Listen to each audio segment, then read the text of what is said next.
Très chers frères et sœurs, que le Seigneur vous bénisse richement. Je voulais un peu parler sur Noël et surtout pour essayer un peu d'arrondir les angles de mes frères et sœurs que j'appelle des légalistes à outrance, ceux qui n'ont pas d'équilibre. Parce que dans la parole, il faut toujours être dans « il est écrit, il est aussi écrit ». Pendant la fête de Noël, nous le savons. Frère Branham dit c'est une fête païenne. Les solstices d'hiver, les céciles, la nuit la plus longue, la journée la plus courte, nous le savons. Nous le savons avec Astarté, Baal et tout ça, tous ces dieux-là, des divinités païennes romaines qu'on faisait, nous le savons. Mais les petits enfants que vous avez à la maison, ils ne comprennent pas ces choses, ils doivent grandir pour qu'ils comprennent. Je crois qu'il y en a déjà beaucoup qui se posent des questions. Le pasteur est devant un sapin, qu'est-ce qui se passe? Si je suis devant ce sapin, c'est seulement parce que Frère Branham dit, dans les dons enveloppés des dés de Jeffersonville, dimanche 25/12/60, paragraphe 6. Et puis j'aimerais prendre ce temps pour dire à tout un chacun parmi vous, combien je vous suis reconnaissant pour vos cartes de Noël. Quelqu'un peut envoyer la carte à son frère, c'est pas un péché. Des cadeaux de Noël et des choses que nous avons reçues chez nous. Il y a des frères qui m'ont amené même des cadeaux, que Dieu les bénisse richement. Je ne peux pas refuser pour dire c'est païen et tout, non, ça nous fait du bien. Il dit nous en avons reçu chez nous, je vous remercie certainement de tout mon cœur. Cela nous a certainement fait du bien ce matin. Lorsque j'ai un petit garçon encore assez petit pour désirer. On dirait un arbre de Noël, alors nous l'avons placé dans une salle. Ça c'est la version de Shekinah.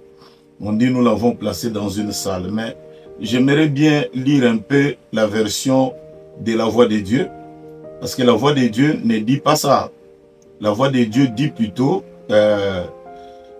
toujours paragraphe 6, il dit ceci, et puis je vais profiter de ce moment pour exprimer à chacun de vous combien je suis reconnaissant pour vos cartes de Noël, vos cadeaux, et tout ce que nous avons reçu chez nous. C'est vraiment du fond du cœur que je vous remercie. Cela nous a vraiment fait du bien ce matin, quand j'ai un petit garçon qui est encore assez jeune pour vouloir un sapin de Noël. Et nous en avons un à la maison.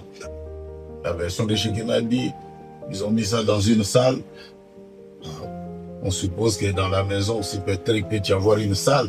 Mais ça a été dans la maison de Frère Branham. Donc vous pouvez aussi en acheter pour le plus petit qui ne comprenne rien. Tel que moi, je l'ai fait. Ce n'est pas un péché. Nous connaissons la vérité. Il est écrit. Il est aussi écrit. Et à cela aussi, comme vous pouvez le voir, hein, il y a des petits cadeaux à gauche et à droite et tout et tout. Et pourquoi tous ces cadeaux ici? Et c'est simplement parce que je réponds sur le Saint-Esprit Jeffersonville, USC samedi 19/12/59, paragraphe 157. Dites la vérité. Le Père Noël est une invention catholique au sujet d'un certain Chris Springer, dit Saint Nicolas. Un vieux saint allemand catholique, d'il y a longtemps, qui allait partout faisant du bien aux enfants.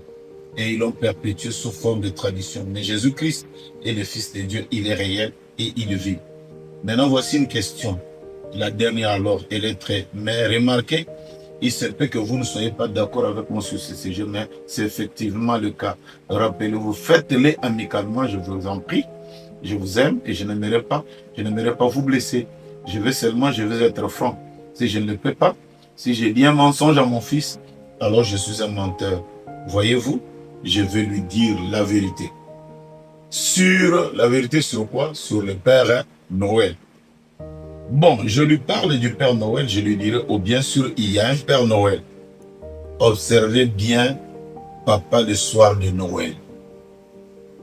Hein? Qu'est-ce que votre papa fait le soir de Noël? Il y en a un. Mais c'est qui? Oui. Vous savez, l'autre jour, j'étais quelque part ici et j'ai essayé cela avec une petite fille.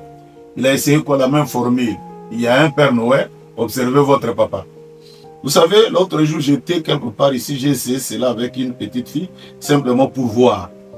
Avant-hier, on m'a réellement rendu la monnaie de ma pièce. J'étais dans un bâtiment et les gens se tenaient là, à la Cackermed, et j'allais là pour faire des provisions. Ainsi, nous étions là, ma femme et moi.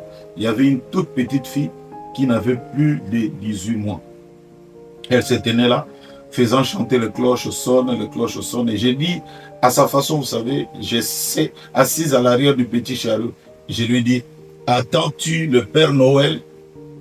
C'est mon papa, monsieur, répondit-elle.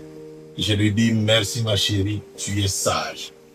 Soyez quand même le Père Noël pour tes enfants. Voyez, moi, je suis le Père Noël pour ma maison. Ici, vous avez des petits ordinateurs pour ceux qui sont à l'université, des petites machines pour le garçon, un petit jouet. Il y a une machine à coudre pour la plus grande qui veut faire la couture ici à la maison. Faites-le. Ce n'est pas être en dehors de la parole de Dieu. Ça, c'est pour les petits enfants. Mais pour ceux-là qui sont un peu plus grands, je veux aussi vous donner votre cadeau d'anniversaire en tant que papa, en tant que pasteur. Et c'est ce que Frère Branham dit, nous avons vu son étoile et nous sommes venus pour l'adorer. Tucson, Arizona, lundi le 16 12 63, paragraphe 214. Inclinons maintenant la tête et chantons. Frère Branham se met à fredonner. J'abandonne tout. À présent, fixez votre pensée sur lui. Je vous souhaite la Noël la plus joyeuse, que Dieu envoie son étoile depuis l'Orient. Cette étoile qui s'était levée en Orient il y a 1900 ans et qui vous conduira jusqu'à la parole faite chair. Frère Branham continue à fredonner. J'abandonne. Que l'étoile vous conduise jusqu'à la parole faite chair. Chose qui est difficile aujourd'hui, les gens ne le voient pas. Mais que cela soit ainsi, j'abandonne tout. Deuxième, c'est aussi un cadeau.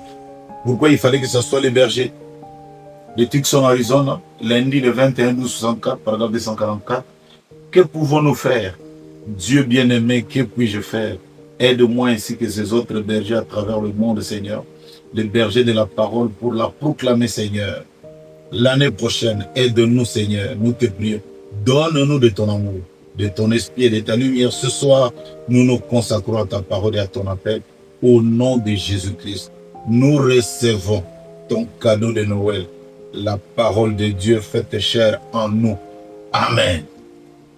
Voilà le cadeau que moi je peux vous donner, c'est celui que Dieu se fasse chair dans votre âme, dans l'âme de tout le monde.